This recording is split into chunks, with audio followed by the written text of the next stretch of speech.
person and also joining us via live stream. My name is Robin Lawson. I am the Public Relations Director for the Virginia State Police. We are especially grateful today to have our partners at the FBI and Hampton Police Department joining us today as well. The press conference today will consist of several speakers, and then we will open the floor to questions. So I ask the media to please hold their questions until then. On behalf of the Virginia State Police Bureau of Criminal Investigation, Chesapeake Field Office, and the Isle of Wight County Commonwealth's Attorney, we are here to announce that a suspect has been identified in the 1988 cold case of Gloucester County teen Laurie Ann Powell. Through advanced forensic evidence analyzed and certified by DNA Labs International, located in Deerfield, Florida, Alan Wade Wilmer, Sr., has been declared the person responsible for Powell's homicide. As a result of the forensic findings, the Isle of Wight Commonwealth's Attorney confirms that if Alan Wilmer Sr. was alive today, he would be charged for Powell's homicide. To the victim's family, Mr. and Mrs. Compton, and the Kirchner family, we express our sincere condolences for your loss and the pain you have experienced these past 37 years. Thank you for your cooperation and understanding as our agencies worked towards solving this case. Wilmer Sr. died in December 2017 at the age of 63 at his residence in Lancaster County, Virginia. Powell was last seen alive on March 8, 1988, walking along Route 614 towards Route 17 in Gloucester County, Virginia. Tragically, her body was discovered on April 2, 1988, in the Elizabeth River near Craney Island. Powell had been stabbed multiple times. She was just 18 years old. The break in Powell's case came through the hard work of agents assigned to the Virginia State Police Bureau of Criminal Investigation, Chesapeake and Richmond field offices, and analysts assigned to the Homeland Security Division's Violent Crime Analytical Support Team, also known as VCAST. Additional support for this investigation was provided by the Virginia Office of the Attorney General, Jason Miyares, who funded analytical support and testing via the Virginia Sexual Assault Kit Initiative, also known as SAKI. Many in this region will recall in January 2024, it was determined that if not for Wilmer's death, charges would have also been filed against him in connection with 3 other murders: David Knobling and Robin Edwards in Isle of Wight in 1987, and Teresa Lynn Spall Howell in Hampton in 1989. Knobling and Edwards' deaths occurred during a series of double murders collectively known as the Colonial Parkway murders. We are still seeking the public's help through our continued efforts to seek justice for the victims of these and other unsolved crimes. Today's announcement also does not conclude our agency's investigative efforts to determine if Alan Wilmer Sr. was responsible for additional crimes. While primarily led by the Virginia State Police Bureau of Investigation Chesapeake Field Office, the Laurie Ann Powell homicide cold case investigation has been part of continuing collaborative efforts between VSP, FBI, and the Hampton Police Department. I would now like to call forward Captain Timothy Rival, Commander of the Bureau of Criminal Investigation Chesapeake Field Office, to share details about this case.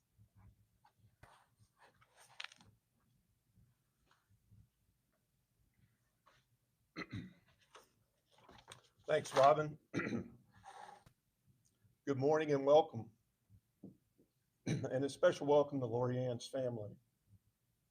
Her mother, Joanne Compton, her stepdad, John, who raised Laurie Ann, her sister, Cindy, her husband, John, and their daughter, Mackenzie. Thank you here with us today. The resolution of Laurie Ann's homicide case was the direct result of persistent and collaborative investigative efforts taken by multiple agencies. That enabled the Virginia Division of Forensic Sciences to collectively link Alan Wilmer Sr.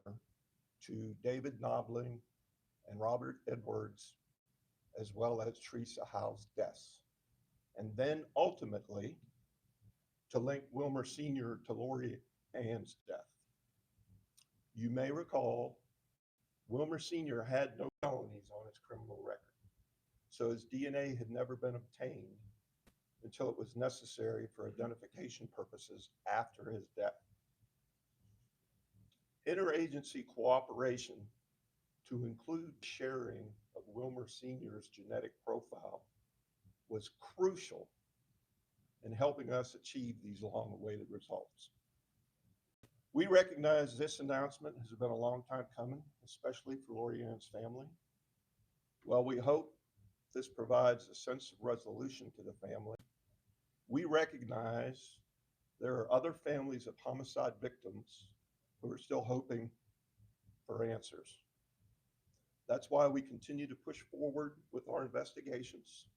We are not ruling anything out when we examine other cases and pursue new ones. Our agencies collectively are still seeking to work to reconstruct Wilmer Sr.'s movements and encounters. Again, we're asking for the public's help in doing this. In the press package or the press release, there's background information regarding Wilmer Sr. I just want to take a few minutes and go over that information. Wilmer Sr., who went by the nickname Pokey, was 5'5", muscular, and weighed approximately 165 pounds. He had sandy brown hair, blue eyes, and would sport a close-cropped beard. Wilmer drove a distinctive blue 1966 Dodge Fargo pickup truck with Virginia license plate EMRAW, raw, and typically had clamming equipment and a large affixed metal toolbox in the bed. This was just one of several pickup trucks that Wilmer Sr. drove during the 1980s and early 90s. Wilmer Sr. also had a small commercial fishing boat named the Denny Wade. It was a 1976 custom-built wooden boat.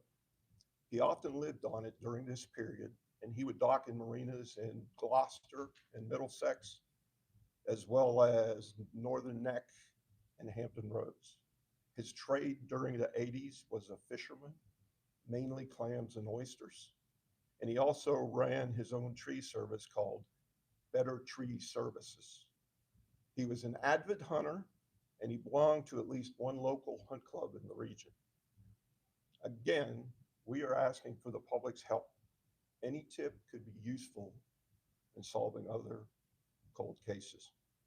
We will go where the evidence takes us. We can't do it alone. We need your help. What Laurie Ann's case and other resolved cold cases demonstrates is that our agents and analysts, along with our local and federal partners who are here with us today, continually and diligently investigate to seek justice and/or resolution for the victims and their families. And I'd be remiss if I didn't recognize some folks, and I'm sorry I didn't do it in the beginning. We have with us today Mr. Mike Peasley, Crim ASAC with FBI, Federal Bureau of Investigations. We have our Commonwealth Attorney from the Isle of Wight, Ms. Georgette Phillips. That's all I have. Thank you.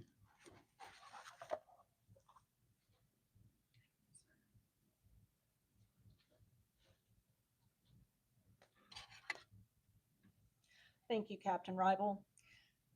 Today, we would like to spend time focusing on Laurie Ann Powell, remembering her for the intelligent, beautiful, and talented young woman that she was, and the positive impact she had on so many others. I would now like to turn the podium over to Laurie Ann's sister, Cindy Kirchner.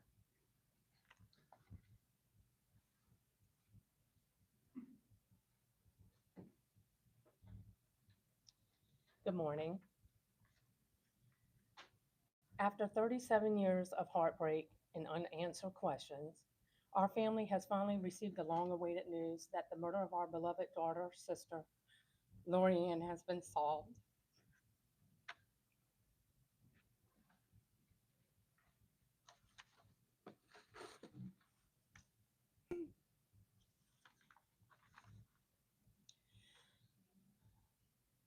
We are profoundly grateful to the dedicated law enforcement professionals, investigators, forensic teams, and community members who never gave up on finding justice for Laurie Ann.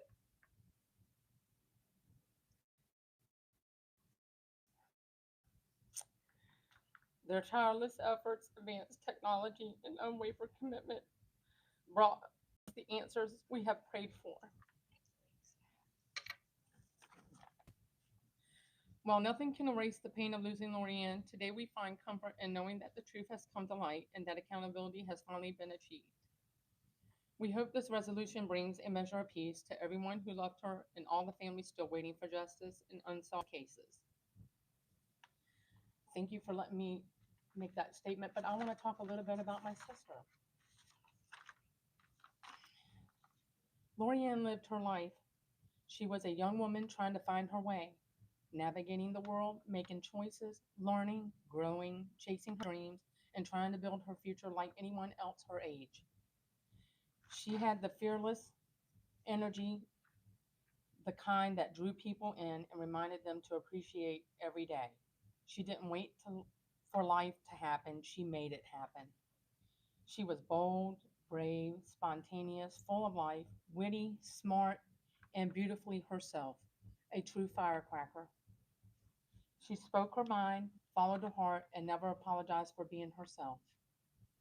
She wasn't afraid to take chances or make mistakes. She believed in living every moment as if it mattered, because to her it did. She was a remarkable human being. Her laughter was contagious, her energy unforgettable, and her courage inspiring. She taught us what it means to be fully, not with caution, but with courage and joy. Live fully. She deserved so much more time here, but being her sister for 18 years was a privilege. I will always be grateful that she was my sister, that I got to love her and be loved by her in this lifetime and be a part of her beautiful, fearless journey, even for a short while. She filled her life and ours with more joy and love than some people find in a lifetime. Thank you for letting me tell you about my sister. She was a wonderful person. Thank you.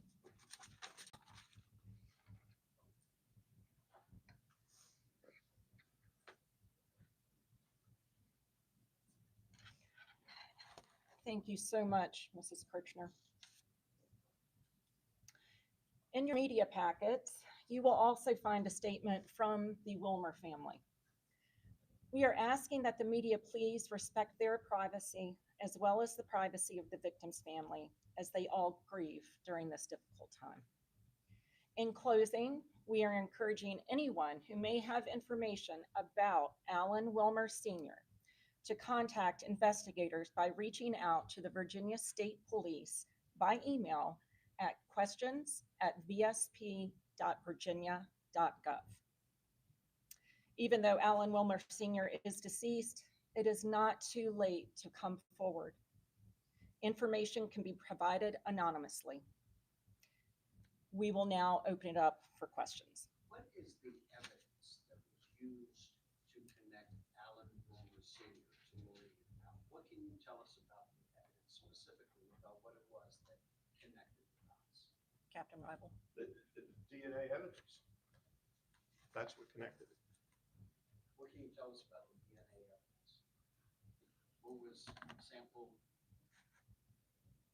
The DNA evidence was the result of Laurie Ann being sexually assaulted. And also tying it in with Teresa So two different, yes, yes. Is there anything else you can tell us about Alan Wilmer Sr. and his connection to some of these other cases that have not been solved? Just that Kathleen Thomas, Rebecca Andowski. Nothing is being rolled out. Some of these cases are within the purview of my office, our Richmond field office, and the Bureau of Criminal Investigations. Collectively, we are looking at these cases as a group and have been for some time. And as in my earlier remarks, we're not ruling anything out. And dealing with Brian Pettinger, you and I spoke about it earlier. Correct. What can you say about Brian Pettinger, the proximity of where he was found, and also with Laurie Ann Powell, and also the time that all of this was occurring around the other cases dealing with the Columbia Parkway murders? So again, the Pettinger case, primary jurisdiction or the agency that holds that case currently is Suffolk. And I don't want to comment on that. That is their case, but I will tell you, we have been talking with Suffolk. We will continue to collaborate with them and share what information we have. So this is being charged, or would have been charged in Isle of Wight County, I understand. Correct. Why Isle of Wight? She was last seen in Gloucester. How do you?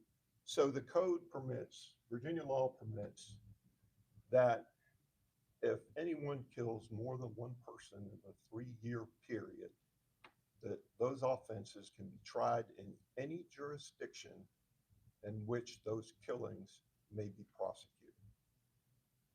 So do you have any idea of where the murder occurred? Do you think it occurred in Gloucester? No. All we can definitively say is that her bodies were recovered in the waters of the Elizabeth River off Craney Island. So generally, that would have been a Norfolk case, I guess, if her body was found. I can't speak. Yeah, I can't speak to that. So the circumstances of her case is still a mystery. There's still many unknown things about this case, Oh, correct? yes, absolutely. Okay. And then do we know if his DNA has been entered into CODIS, the U.S. National DNA Database? It's prohibited from being entered into CODIS because in order for it to be entered in CODIS, you have to be convicted or arrested for felony offenses, and Wilmer was not.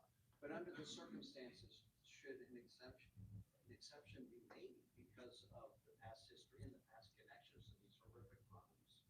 I think that's something that needs to be legislated. As I understand it, can't you do manually key checks against CODIS, against DNA? That I don't know. When did Wilmer become a suspect? As soon in Laurie Ann's case, Yes. in Laurie Ann's case, as soon as the results came back with David and Robin's case. So he had never been a suspect back in decades ago? I can't speak to what in Laurie Ann's case, Yeah. specifically Laurie Ann's case. No. Is there anything to say, I mean, this person went his life without committing a felony and flew under the radar. Is there anything to say about that, the fact that he did it so well flying under the radar about this? I don't know if it's the fact that he did so well, or it's the fact that technology has improved and we're better able to identify individuals.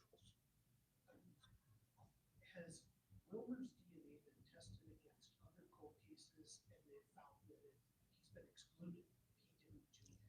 And if so, what are those cases? Because that would be useful, I'm sure, for some family members who are trying to help them.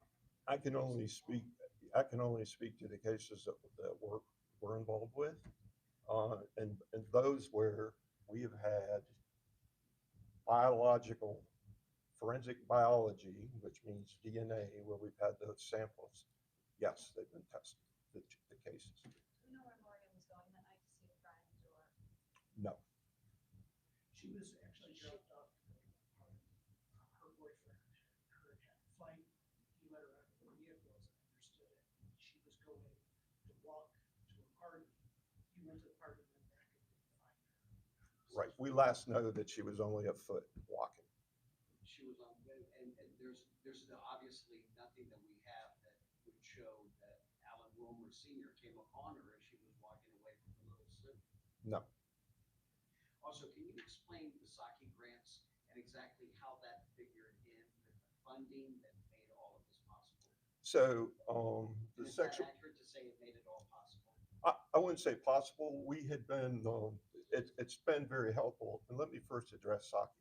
So Saki is a sexual assault kit initiative, and it's a grant that was obtained through the Attorney General's office, Attorney General Miara's office. And so what Saki does for the Virginia State Police is it funds our violent crime analytical support team, some of our analyst positions. It also funds some of our testing that we do outside of the Department of Forensic Sciences. We test, the lab used is DNA International Labs.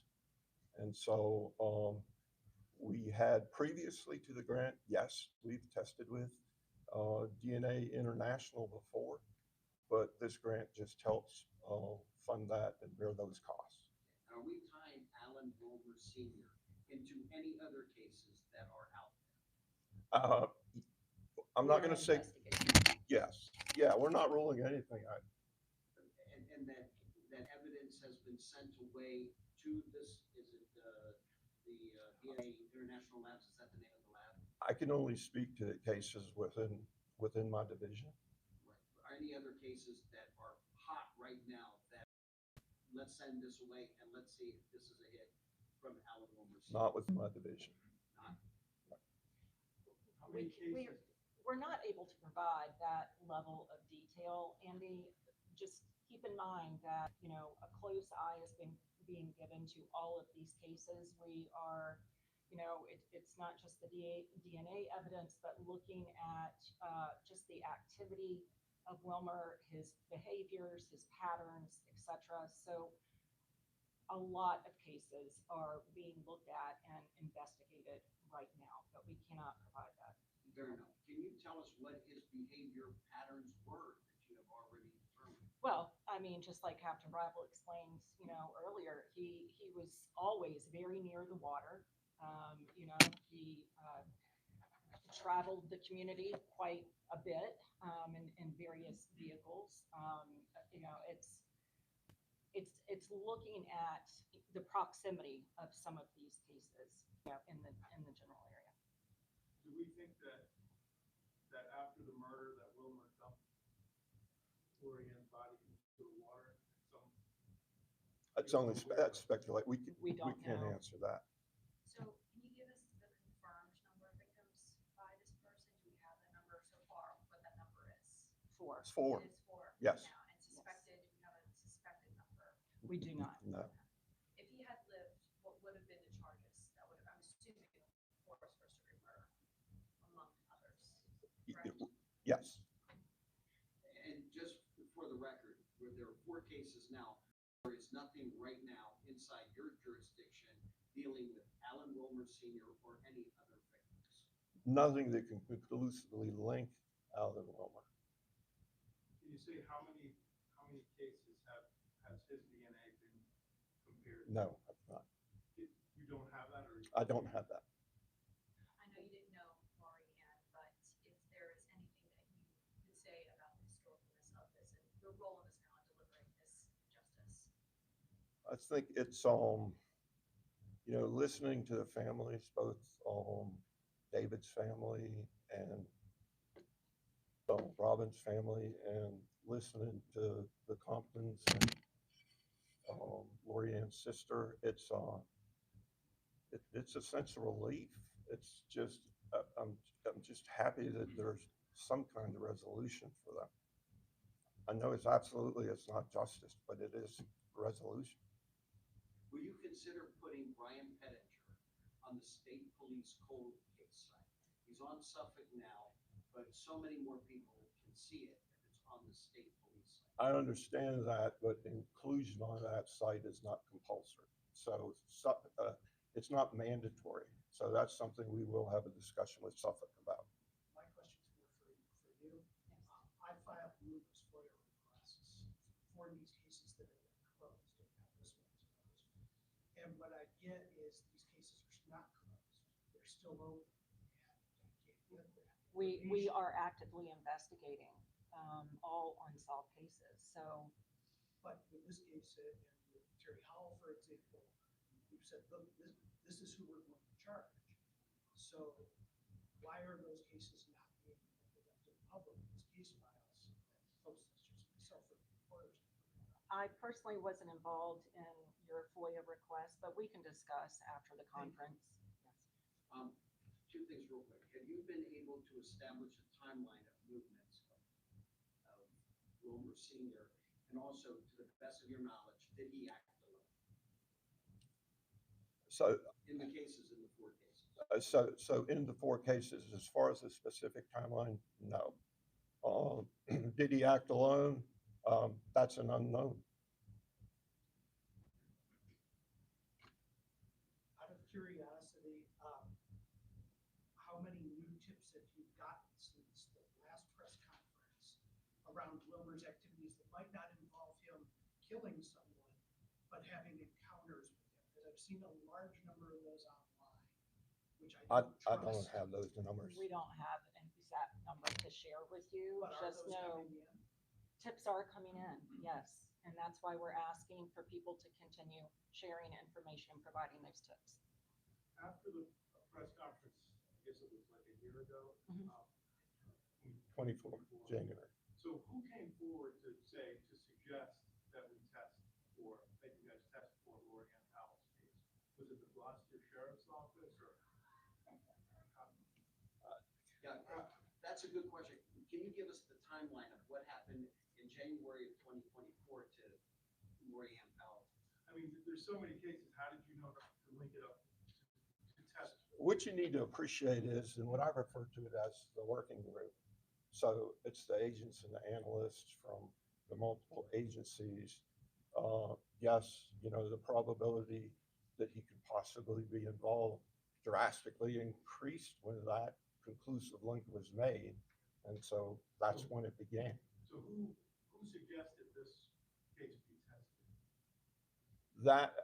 That was born out of the working group. Can I tell you who specifically said, hey, let's test Wilmer's DNA against Laurie Ann's? No, all I can tell you is that's something that came from our working group, our agents and analysts, and their investigative efforts. State police working? We work, no, it's not state police.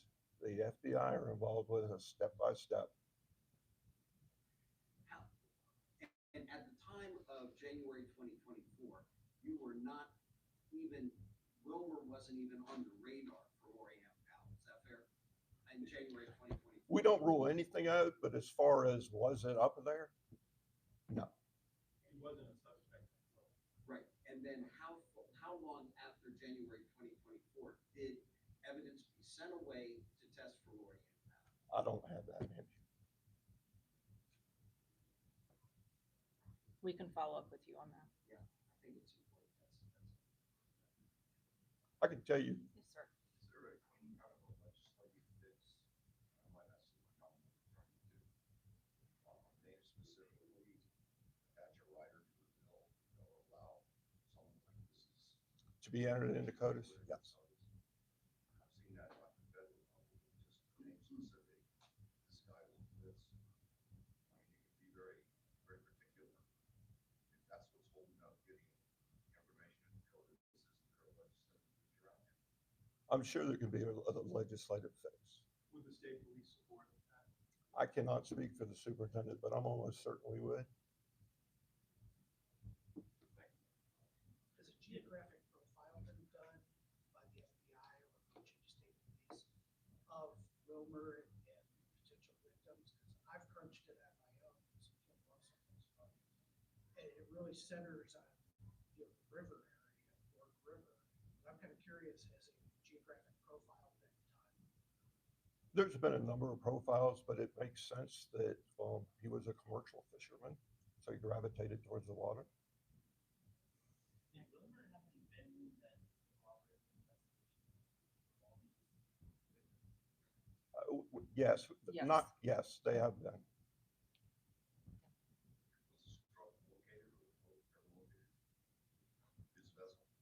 That I'm not aware of.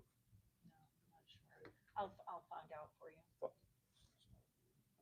All right. And the evidence, and what was the name of the lab again that did the DNA for Laurie Ann Powell? It's DNA Labs International, Out of Deerfield, Florida. and that's in the press package too. Yes. Yes. And just any words about, this happened such a long time ago, people may not remember correctly, or I may not have seen correctly. Would it still be useful to give you guys a call regardless? Absolutely. Absolutely. Absolutely. Any information could be the one tip that's needed to connect him to another case. All right, thank you all for coming. That concludes the press conference. We are going to escort the family out if media will stay here.